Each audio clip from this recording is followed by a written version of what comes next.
Многу често се употребува терминот хибриден напад. Никогаш не дознавме кој ги врши, кој ги нарачува.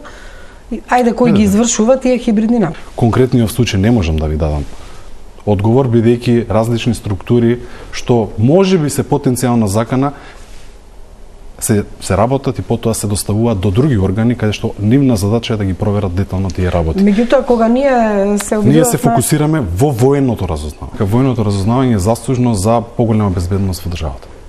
Многу поголема безбедност за државата и тие информации што ги работат воените лица се за да допринесат до другите институции да ги разработат дополнително. Добро, имате среќа со НАТО дека разменувате информации? Па немаме среќа, тоа е систем заеднички каде што и ние помагаме на НАТО. Верувајте, многу помагаме. Дали ќе успеете тој буџет да го обезбедите? Беше 1,98, па некако стигна едва до 2, па сега 2,12. Така, во право сте.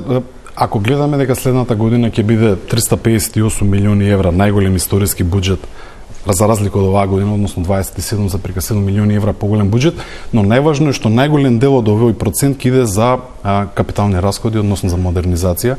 НАТО бара 20%, ние ќе вложиме преку 32%, тотал со инфраструктурата што ја работиме над 47%, тоа е сериозна сума директно за проекти модернизација.